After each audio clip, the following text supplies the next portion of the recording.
will speak about the post-war trials and their theatrical representations. It's a little bit history of theater, more, and less more history than theory. But we'll see that with that kind of representation. I had prepared about 3 examples, but it would be perhaps a little bit too long, so I will focus on 2 examples. An example of Brecht, a fable from Brecht, and an example of Peter Weiss' Dokumentartheater about the trial of Auschwitz. So in October, we remember that in October 1943, we were during the war, the Allies announced their intention to make trials after the war. And they want to make trials for the German crimes and violence. So there were 2 international military tribunals after the war: the Nuremberg Tribunal for Nazi leaders and the Tokyo Tribunal. We speak less about the Tokyo Tribunal, but it was important, for the Japanese leaders. And there was a new concept of crimes against humanity that was introduced. 3 charges were brought at Nuremberg: crimes against peace, the aggression crime, war crimes, violations of the laws and customs of war, and crimes against humanity, against the civilian populations. So war is a traumatic event, and the primary function of the trials is to maintain civil peace. That's the primary function. These post-war trials were intended to appear on theater stage, particularly in documentary theater. But there was a difficulty with the writing of such a play. I don't know if we have to say play. That's because of the words of the philosopher Adorno, who said it's not possible to represent Auschwitz on stage. It's not possible to represent Auschwitz. But how to represent the unrepresentable? That was the main topic for such plays. And we will see how the playwrights are going to with that. Furthermore, why stage a post-war trial? That's a question also. Should theater, what is the role of theater in such a case? Should theater redouble the cathartic dimension of justice? If the theater does not forget and allows us to relive through reenactment, is it a work of memory or a work of history? And that's not the same. Does theater play a part in writing history by offering interpretations? These are some questions we'll get with. So the first example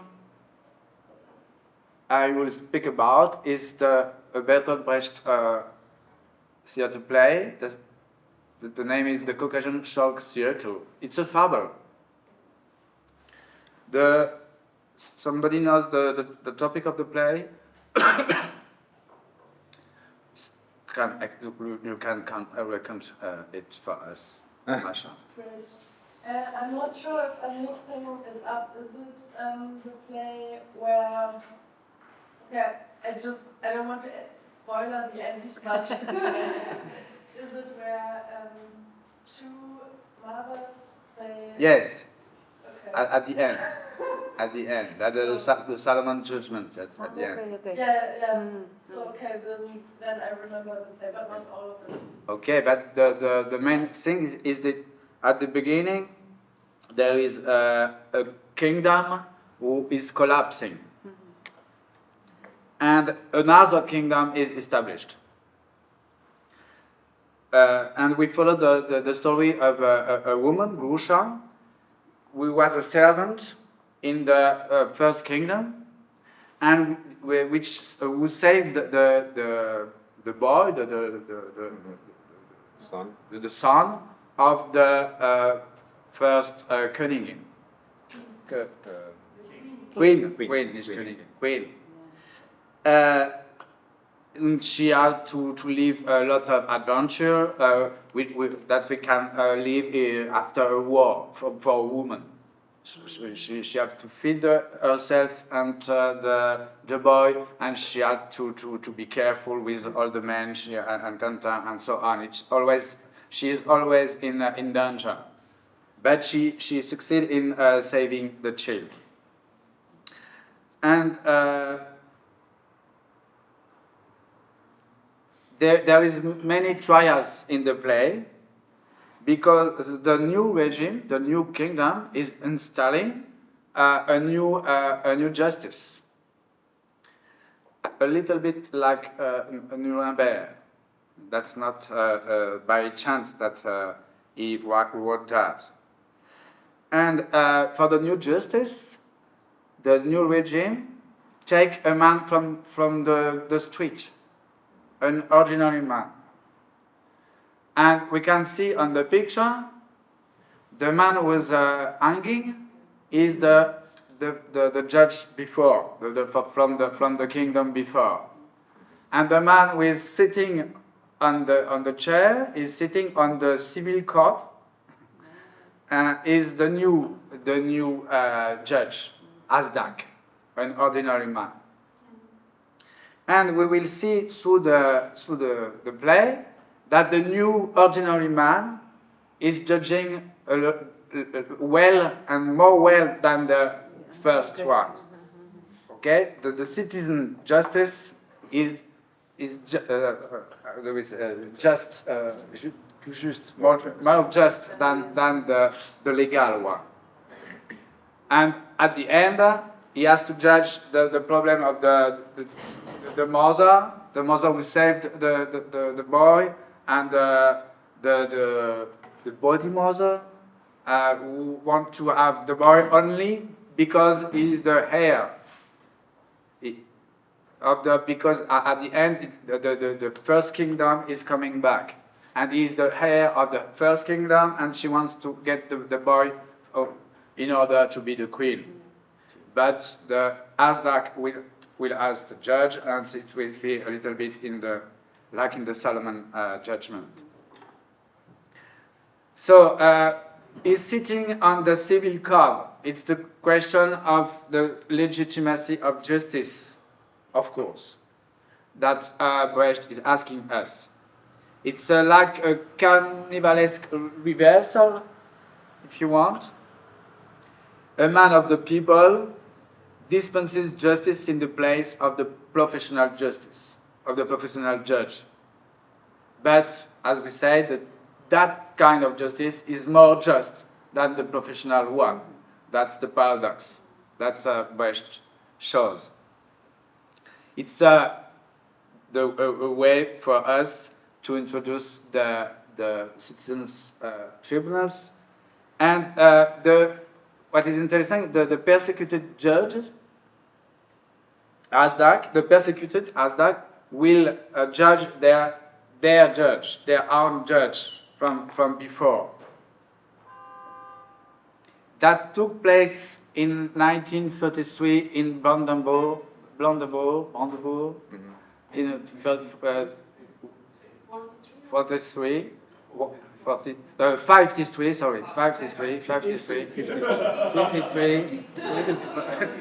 who says better? 53, in the worker uprising. Some worker decided to judge their judge, So that was an historical background for that.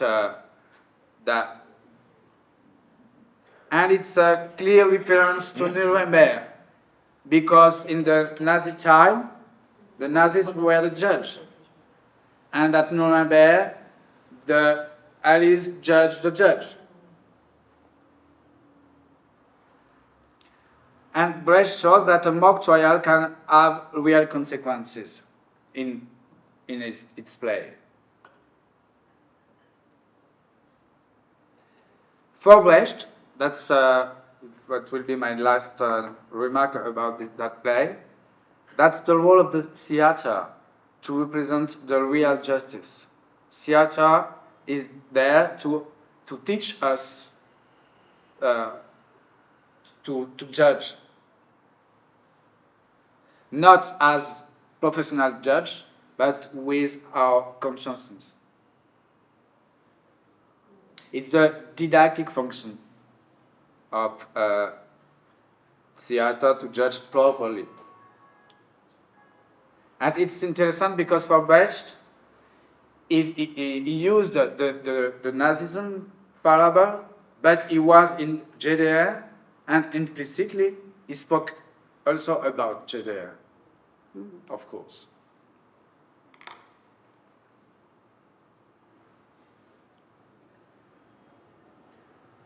Yes. But in this theater play, well, it's a question of populism. It's the people who just can do better than the professional. I mean, it opens the big door for populism and extremism. If you say that the people are better than everything that exists. That's a parable. Yes, but that's another question. I will speak a little bit about that with the second play, because we will see how with Peter with Piscator thought as a young war that everybody can judge, but he has Nazism. He has the time of Nazism erlebt. Yes. So Yes, lived. He has lived that time, and he saw that people can be dangerous. Okay, and at the end, he changed the confrontation with the audience. As a young war, he wanted that there is no more boundaries between audience and show. And after, okay, we have to have a boundary, because that is a danger. So that we will speak about that. So the second example is about the Auschwitz trial in Frankfurt that was in 1963, 1965. Here, some picture of the trial. Between 1963 and 1965, Peter Weiss attended the trial of 22 Auschwitz extermination camp officials. 22. He wrote the instruction, die Ermittlung, in German, l'instruction, en français, Portuguese, Instrução. and Greek. The instruction. restriction, restriction, instruction, instruction, yeah. In Greek? In Greek, like over here. Okay. So he wrote this play based on these notes, and with that play, he founded a new aesthetic of documentary theater. It is important to notice that he didn't attend to the trial until the end. The verdict was not important for him. He wanted to write about the process of the trial, not about the judgment. The judgment is not important for Peter Weiss. He wrote without punctuation, in verse, blank verse, in a form of an oratorio in 11 songs. So that's really a new writing. That's not documents, that's not files, it's really a writing about the testimony he attended to. There is no mention in the play of legal aspects. We are listening or hearing only testimony, and testimony of the victims foremost. So in the music, the oratorio is a dramatic lyric work performed without staging, without costumes or sets, and generally composed for solo voices, choir and orchestra, sometimes with the presence of a narrator. It was this form, rather than the trial, that they chose for this play. The form of the oratorio. The name of the form is? Oratorio. He don't want to use any spectacular effect. There is no action. It's really like a music composition with testimony. Excuse me, it's not spectacularly, but there is music. No, there is no music. It is composed as a music, with the testimony, but not. There is no action. No, it's. Yeah, but what you say is an oratorio. There is an orchestra. No. No, he used the form of oratorio, but there is no music. Is that the real? That was the real one. Yes. Here is okay, and now we speak about the investigation.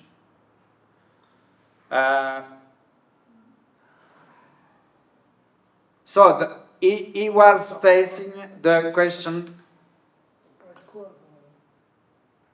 Mais de ça, on parle de ça. Mais c'est le procès d'Auschwitz, c'est la pièce. Je vais démontrer le problème. He's facing a double contradiction. We must talk about Auschwitz. We must talk about Auschwitz. It's a moral and a memorial necessity. But we can't speak about, or we can't represent Auschwitz. That's why he used the form of the trial. The form of the trial make him able to overcome this contradiction. With the trial, we have not to represent. We have only to speak about.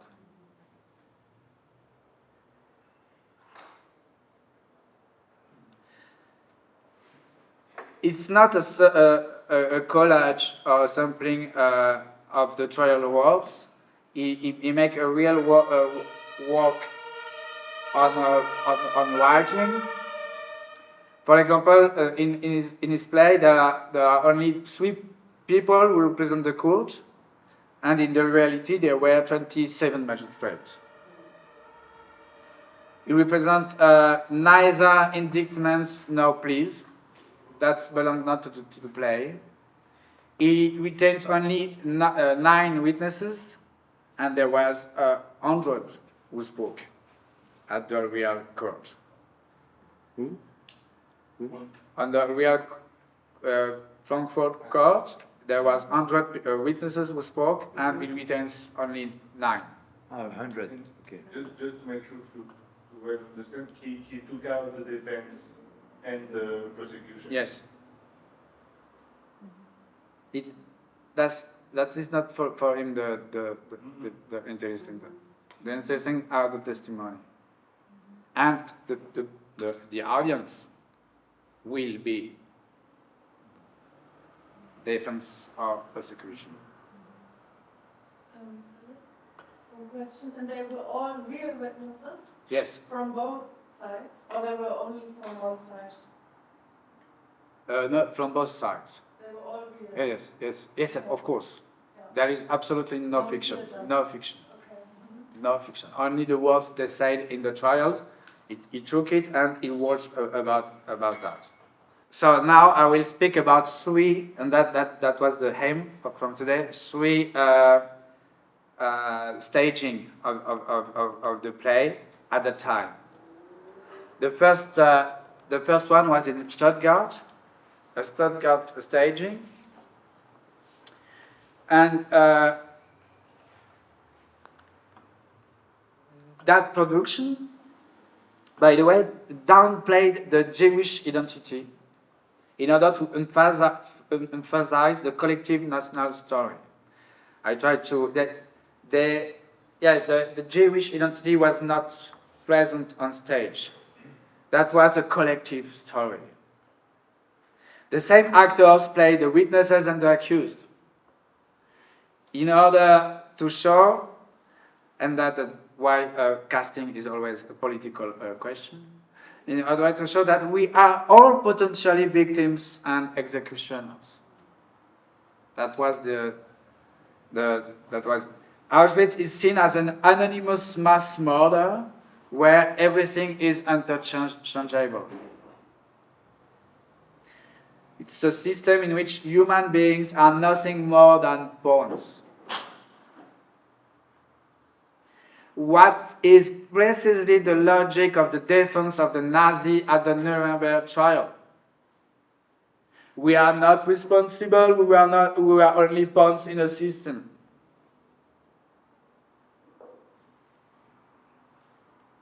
We were following orders. That's our topic. We were only following orders. We are not responsible. But Hannah Arendt points out, if everyone is guilty, then no one is guilty. Confessing collective guilt is the best way to defend ourselves. So the Stuttgart stage is part of the desire to put an end to the persecution of those guilty of genocide. It's the Adenauer policy. That's clear at the time. Now I'd like to speak about another staging, the staging of East Berlin.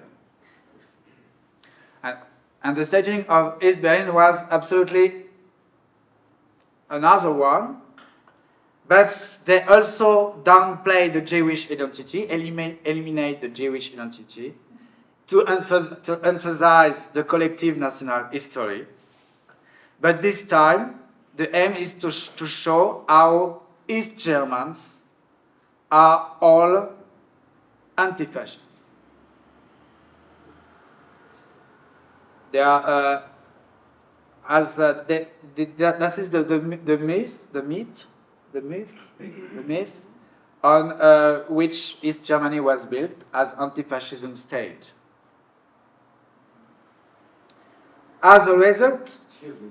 Yes. They are, or they say they are anti-fascist? That's a question of perspective. Of course they are. I know you.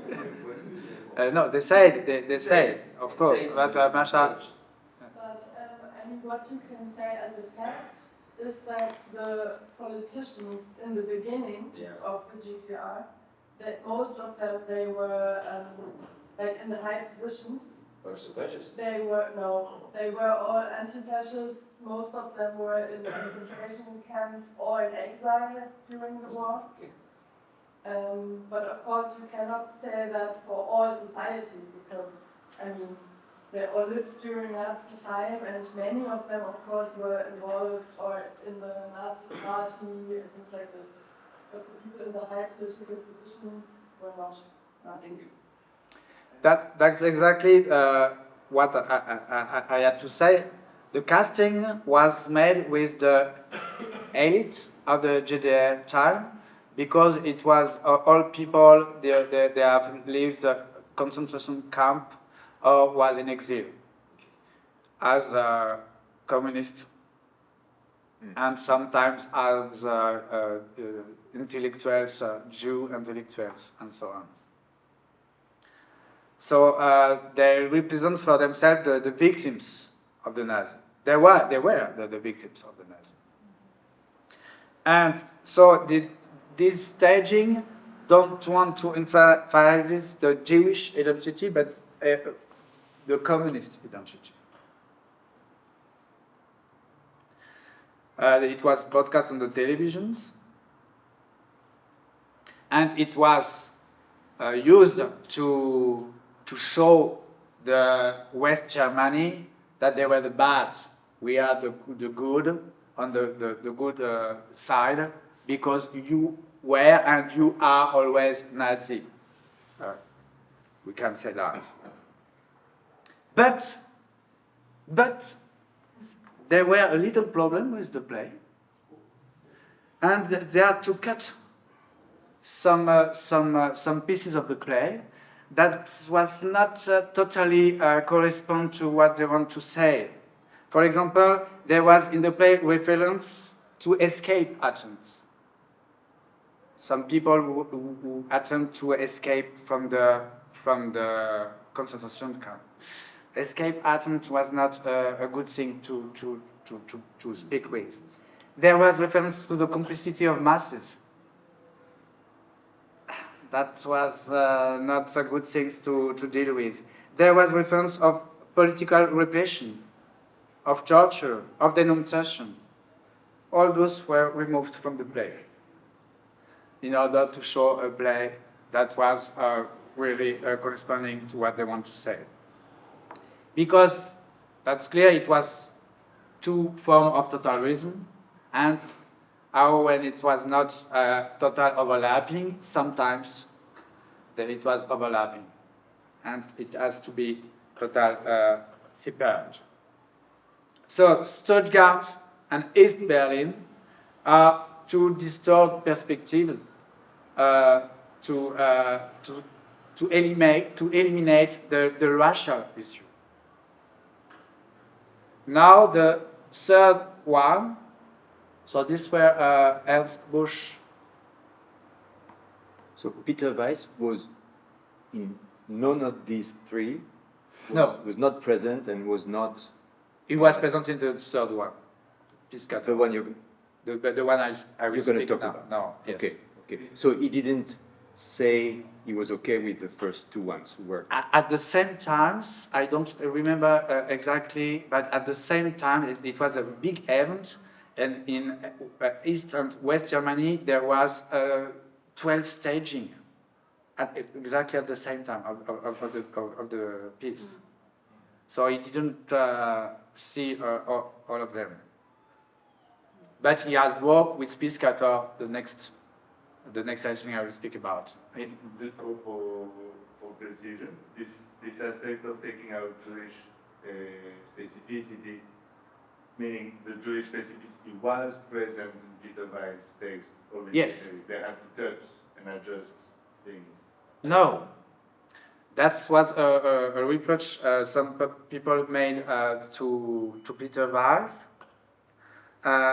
There is no name of victims. All the women in the piece are called, has been called Sarah. But I will speak about that. Okay.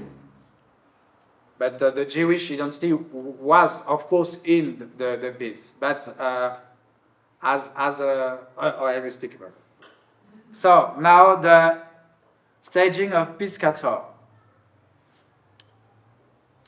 is a model of the staging. Piscator's direction is the most radical. During rehearsals, there was a lot of discussion about whether is that theater? Is that theater? For Piscator, it is not just theater, but essential theater that teaches people the humanity they have lost. For him, everyone is restored to the possibility of making their own judgment.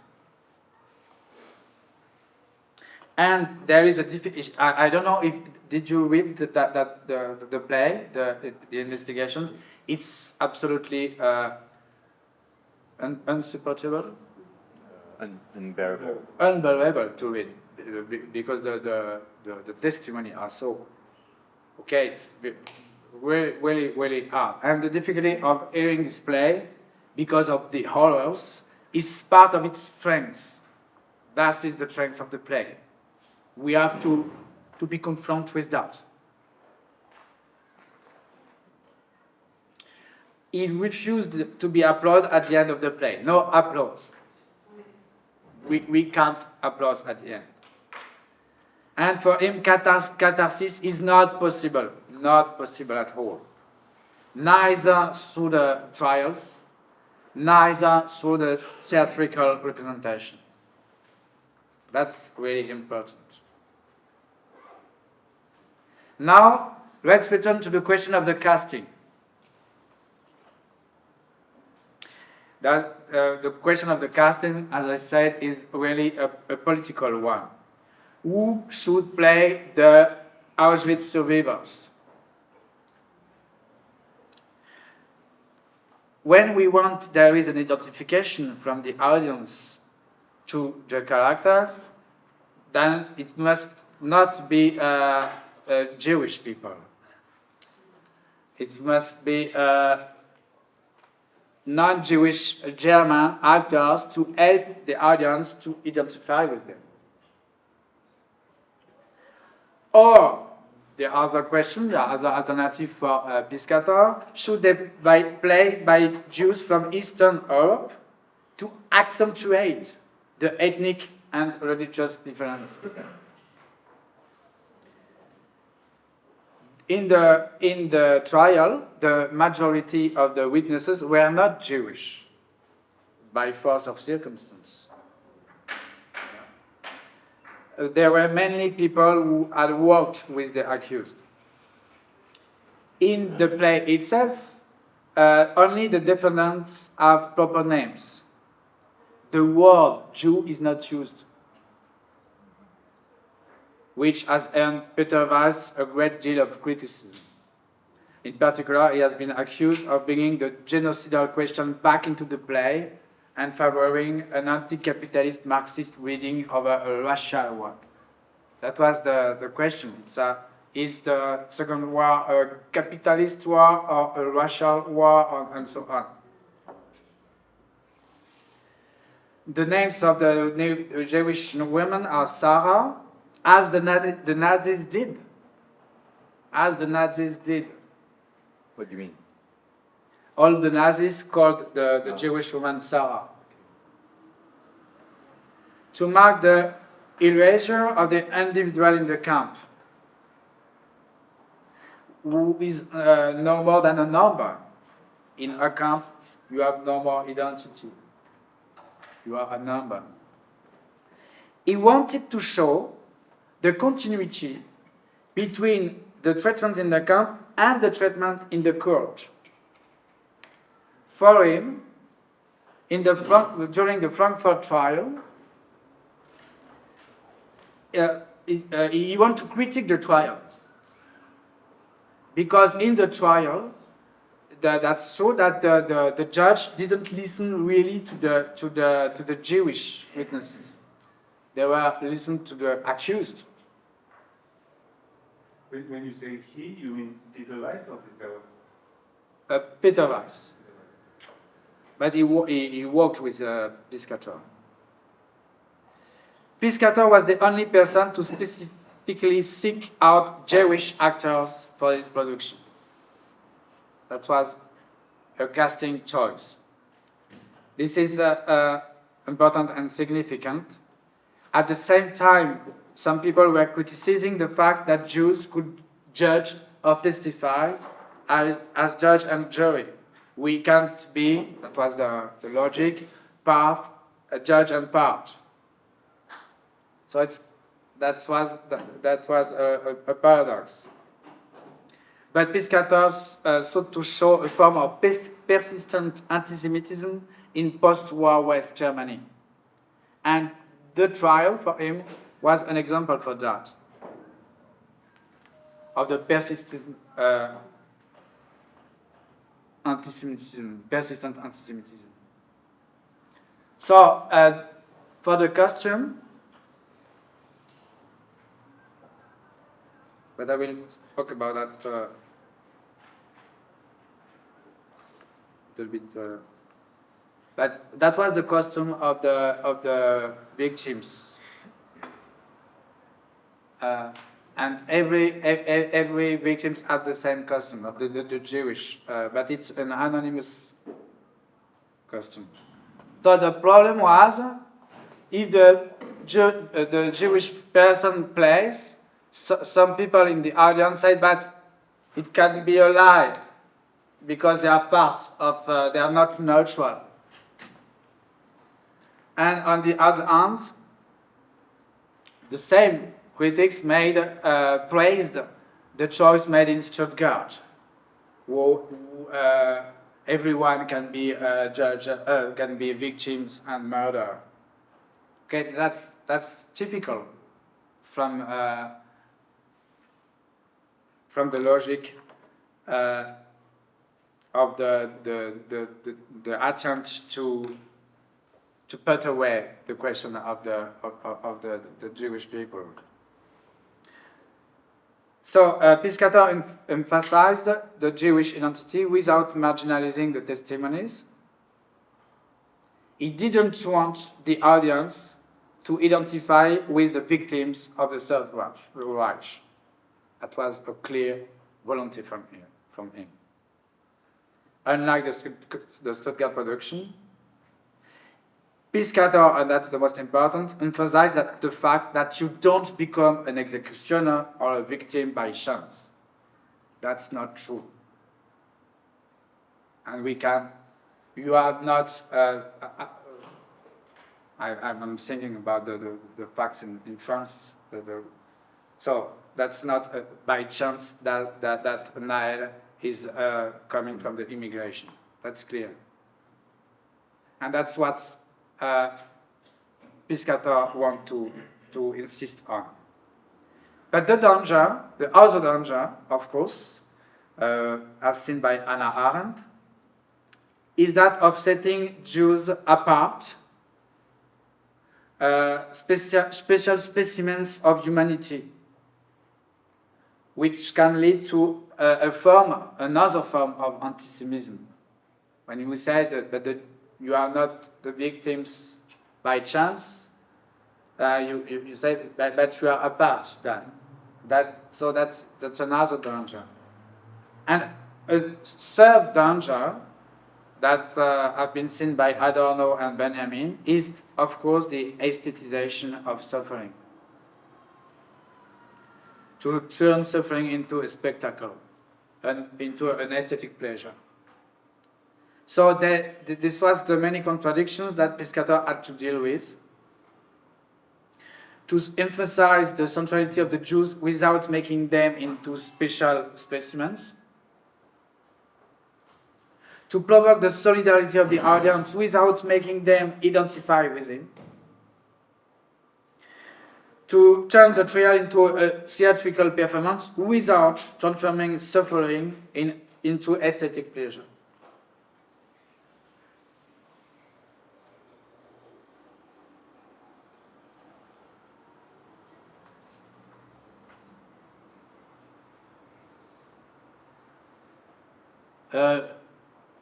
I show you a little bit picture. No. Sorry. It's sorry, I was not there. That's not the good one. Okay.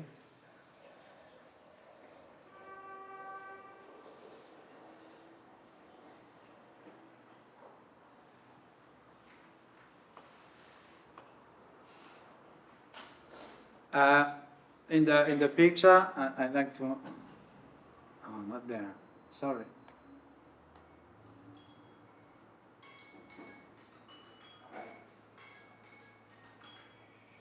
Okay. So for Piscator, There is no a frontal disposition between audience and the defendants, because Piscator, as I said, at the beginning, he didn't want to represent the world, but to transform it as a Marxist, like the Marxist theory. And the theater was a space for presenting and judging historical events. He invented the epic theater. We always are always speaking about Brecht, but Piscator invented it, and Brecht made the theory of it. But the first epic theater was by Piscator in the 20s. And at the first time, at the beginning, he wanted to eliminate the stage room distinction. The audience becomes a stakeholder, an active audience. That's what he did for the Second World War, for the Nazism, until the arrival of Hitler. Before. So the theater was transformed into a kind of political meeting, if you want. But there was a Second World War that brought a transformation in Piscator. He didn't believe any longer in the emancipatory power of the masses. He saw the rise of anti-Semitism in Germany and drew conclusions about the suspicious popular masses. As a result, his theater has a change. From now, the audience will remain in its place as an audience.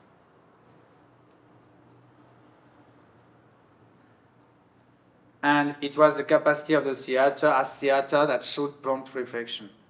We were less in the agitprop and more in conventional theater, without a return to the separation, with a return to the separation of stage and hall. I won't speak about the third play, but I will make a little conclusion now. So this